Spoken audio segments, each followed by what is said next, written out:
saber-rattling. He promised to counter what he described as Russian aggression by increasing military buildup through NATO's presence near Russia. NATO, a key aspect of U.S. security policy. Now, the Baltic Sea region is quickly becoming a friction point between Russia, NATO, and the U.S., with NATO military exercises underway and a lot of close encounters. I was joined earlier by James Carden, Washington correspondent for The Nation magazine. He started by telling me for what NATO is preparing. It was recently announced that NATO is going to be sending in 4,000 troops to Lithuania and Poland as part of the European Reassurance Initiative. That's a $3.4 billion initiative designed ostensibly to reassure our NATO allies in light of what has been happening in eastern Ukraine.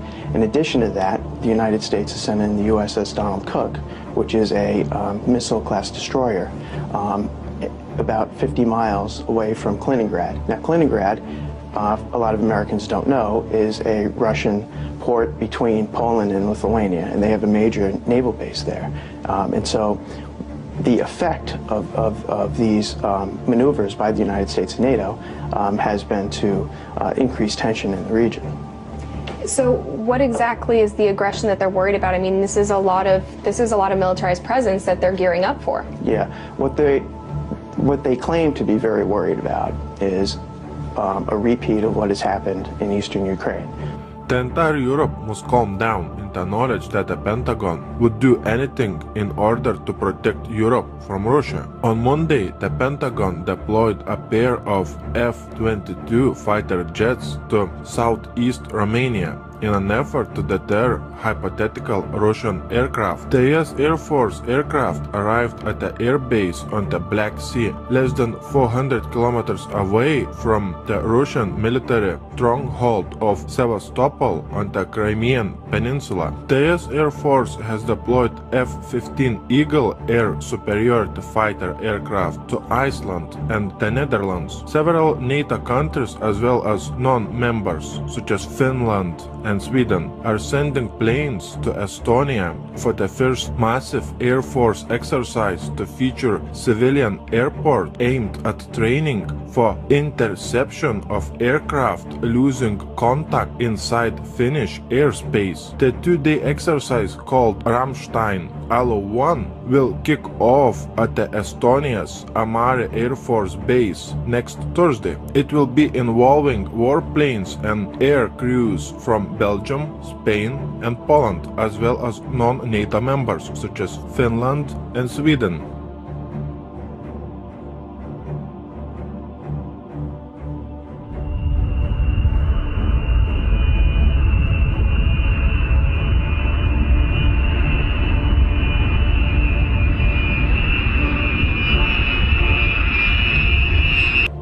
This is an emergency broadcast. This is a direct message to the Department of Defense, all four branches of the military, active duty, service members, veterans, their families, state governments, local governments, and the media. We are going to display 100% irrevocable proof that there is a global move, not just here, but all over the world, to militarize police and to put standing armies on the streets to suppress the population and to carry out political operations. It seems strange that at the same time when we have huge military drills, military hardware movement, and FEMA training in the US, in Europe we have 600 members of various European military forces recently conducted an exercise in the German North Rhine province, ready to be deployed in the event of civil unrest or war. Why in the world Italy's streets would be patrolled by Chinese police? That shows a very strong message that Vatican will be partially protected by China during a major crisis. Finland Defense Minister Jussi Niinistö said Russia doesn't pose a threat to his country. But then why would Finnish government send a reminder to 900,000 soldiers to prepare for war with Russia? Because it's a mind game tactic used by the mainstream media. On top of that, additional 40 guided multiple launch rocket systems and warhead rockets worth $150 million sold to Finland, just in case NATO stockpiles military hardware in Norway. So we have what are called pre-position gear, both in caves and on ships, and it allows forces from the United States to come out and fall in on gear that is already forward deployed versus bringing all that gear with us. M1A1 tanks, amphibious assault vehicles, artillery, and logistics equipment support NATO allies.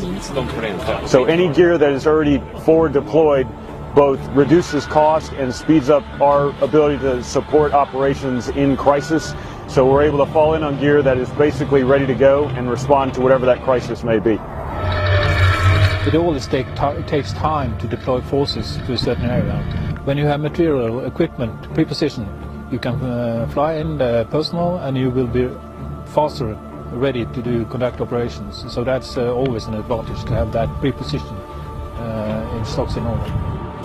The equipment will support Exercise Cold Response 16, starting later this month. We fit easily together when we are operating. The last 10-15 years we have been operating together in Afghanistan and other places. And when you move to Norway, we will always operate in 3 dimensions because we have a long coastline, we have land territory and the air. President Obama is back at the White House this morning after a week in the Middle East and Europe. Air Force One touched down Monday evening at Joint Base Andrews outside Washington. We spoke with the president yesterday in Germany in a wide-ranging interview. He had just announced 250 more American troops will go to Syria. They will help in the fight against ISIS, also known as ISIL. Us dismantling ISIL is a priority, and although we are not going to be sending ground troops in to fight, we are going to try to find out what works and then double down. And one of the things that's worked so far is us putting special forces in for training and advising of local forces, but also intelligence gathering. Let me pivot to China. Your Secretary of Defense has been in the region. How aggressive do you see the action in the South China Sea? And do you worry that they will cross some line in which you'll have to respond more aggressively? I've been consistent since I've been president in believing that a productive, candid relationship between the United States and China is vital, not just to our 2 countries, but to world peace and security. We're a lot better off with a China that feels confident. It's not a zero-sum game. It's not a zero-sum game. What is true, though, is that they have a tendency to view some of the immediate regional issues or disputes as a zero-sum game.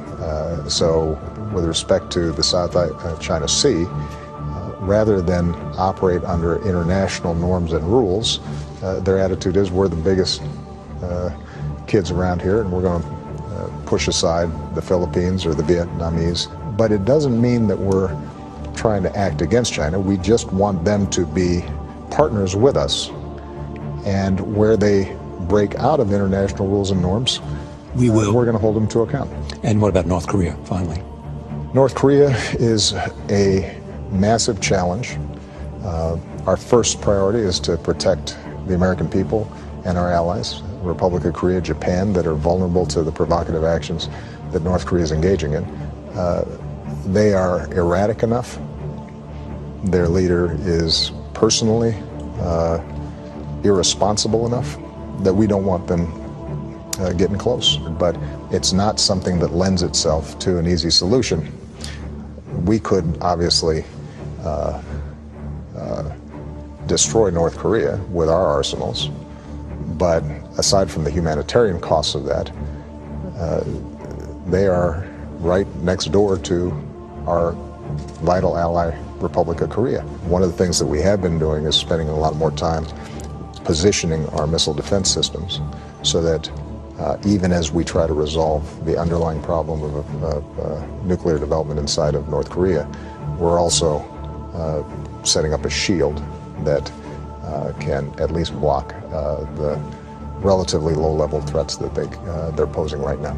President Obama has launched the U.S. most massive military buildup close to Russian and Chinese borders. This piece of information clearly shows a very strong message of the beginning of a major conflict between major superpowers such as NATO, Russia, and China. As you are watching this video, we have missile defense shields being set up and being installed in Israel, in North Korea, Eastern Europe, and Russia. When United States is testing its new intercontinental ballistic missiles, we have Canada asking to join US missile shield to enhance national security. Canada has suggested it may join the US missile defense shield. Then we have the installation of the US missile shield in Eastern Europe along Russian border. Russia has opposed US and NATO plans to deploy anti-missile systems close to borders with Russia. Washington says that the anti-missile system would not threaten Russian security. Russia will restore a missile attack warning station near Crimea to counter an increasing NATO activity in the Black Sea. We have 4,000 cruise missiles pointed at Putin that would enable Obama to deliver precision-guided non-nuclear airstrikes anywhere inside Russia in less than an hour. When Putin calling Obama's new missile shield in Eastern Europe along Russian border a direct threat, we have Poland setting up a new missile shield, and then we have Romania setting up a new missile shield. We have US anti-missile base in Poland put by Obama, and in Kaliningrad we have Putin threatening to put nuclear missiles there. We have Putin activating S-400 defense systems all around Russian border with Eastern Europe, and we have nuclear missile systems patrolling Moscow streets. We have Norway and the US planning to establish a new military radar post in Vardø, Finnmark, in addition to the already existing US Globus 2 radar system. Let me show you on the map where all the missile defense shields are being set up and being installed in Eastern Europe. Just look at this map. Here we have Putin in Moscow placing S-400 defense systems all around Moscow, and we have some in Kaliningrad. Here we have Obama setting up a missile defense shield in Poland and Romania, and putting radars in Norway. And in all these countries we have NATO and US military training at unprecedented scale. Watch my new video on military training and military hardware movement by Putin and by Obama in these countries. The link to my new video, as always, will be below in the description box. Just a little bit more than 70 years ago, we had a great war between major superpowers. Today, in the same place, on the same map, we have the same superpowers in the face of NATO and Russia preparing for a major war. Just remember, only a little bit more than 70 years ago, in the same place on this map, millions and millions of people died fighting for the same forces that are preparing a major conflict today. My biggest concern is that during World War II, there was no nuclear weapons available in such a big amount that is available today. And in the same place on this map, there was no nuclear power plants, so the war was limited in scope.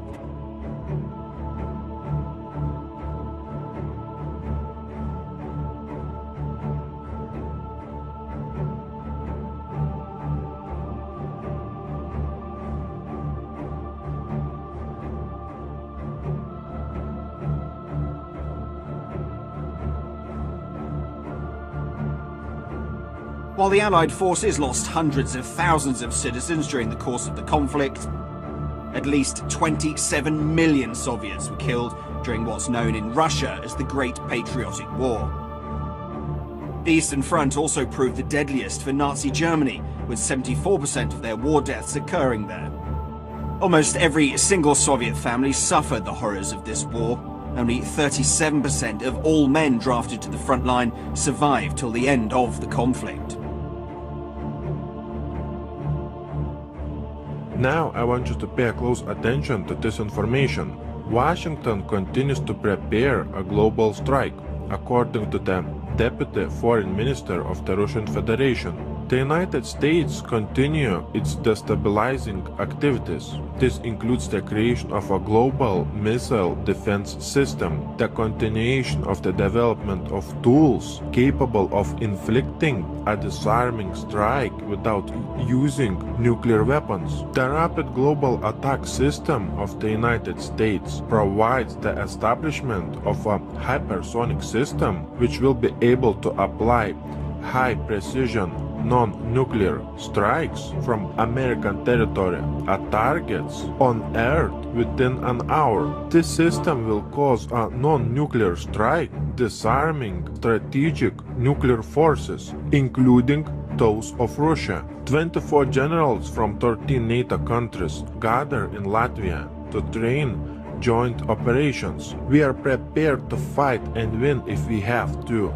NATO's focus will expand from assurance to deterrence, including measures that vastly improve NATO's overall readiness. Lithuania is hosting large-scale military exercises involving the country's forces as well as soldiers from other NATO member states. Another Baltic state, Estonia, started a major military drills involving NATO troops in the country's regions near the Russian-Estonian border. NATO is deploying an additional 4 battalions of 4,000 troops in Poland and the 3 Baltic states. Do you remember when we had in the news saying that NATO would deploy 4,000 troops to the Baltic states? And when the next day that figure increased to 4,000 NATO troops being deployed to the Baltic states. Poland is set to double size of its armed forces. The Polish army will be bigger. We envision a substantial increase in the size of the army by at least 50%. Poland's armed forces, which currently have around 95,000 personnel,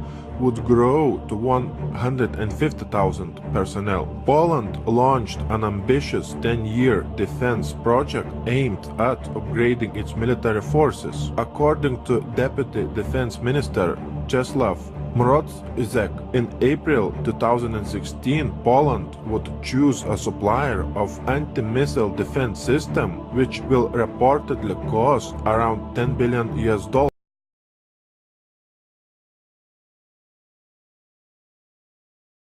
on its military upgrade over the next 10 years. Poland's military modernization program includes a missile defense shield, anti-aircraft systems, submarines, combat drones, armored personnel carriers. The Georgian army has begun the 2-week Nobel partner military exercises together with American and British forces. We're already going under a form of martial law. So let me show you some of the news we already went to in an earlier report, then I'll go to a smattering of the other evidence right here. Much of it from the Department of Defense's own website. You have massive military gear being cached, armored vehicles, machine guns, helicopters, night vision, Humvees, with the police departments around the country. California has gotten the majority of it, along with Oklahoma and other areas to population. Texas has gotten double what California's gotten, and we have 10 million less than them. Oklahoma got basically double what California got, even though the crime rates are very low, because it's about suppressing the patriot population, just like they have on the map in Jade Helm showing Texas, Utah, and other areas as hostile. This is pre-caching to fight real Americans that won't go along with gun confiscation, you name it. Now, when you see Infowars.com articles I'm going to show you, you can go directly to the site, click on it, and go to the Department of Defense's site. DoD training manual, extremist founding fathers would not be welcome in today's military. Close quote. Army-sponsored report suggests new police force. That's WorldNet Daily. What's that out of? A stability police force for the United States, RAND Corporation. This is the martial law plan that I've been covering for 18 years. War gear flows to police departments, New York Times. Feds preparing to invade Texas, list state as hostile. They are preparing, not saying they're going to invade or take over. They are preparing for the takeover. And that's in the John Warren Defense Authorization Act of 96-97. They admit for insurrection by legislatures and governors. They just hope, just like Obamacare, you don't actually go read this stuff. Obamacare is great, and it's really working. We have to make sure America writes the rules of the global economy. Because if we don't write the rules for trade around the world, guess what? China will.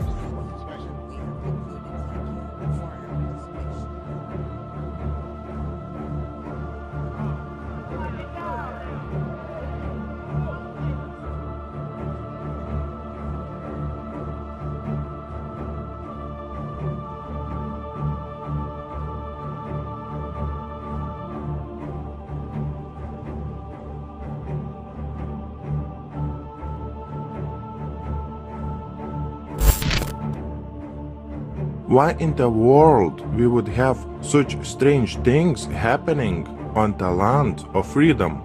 What is very strange is that we have FEMA conducting biggest drills ever inside the US. We have all those FEMA executive orders set in place. We have Walmarts closed and being converted into detention centers according to some videos on YouTube. We have an unprecedented military hardware movement inside the US. We have this movie Armageddon coming out on Friday the 13th. We have another movie called X-Men Apocalypse. We have FEMA and DHS conducting riot control drills. On top of that, do you remember those articles saying that DHS has purchased more than 2 billion rounds of ammunition, which is enough to fight a war for 10 years? Do you remember those articles saying that US government has purchased 30,000 guillotines? Do you remember red, blue, green lists? Do you remember FEMA coffins? When at the same time we have US and NATO setting up and activating missile defense shields in Eastern Europe, on Russia's doorstep also in North Korea and inside the US. What do you think? Please share your thoughts by leaving a comment below this video.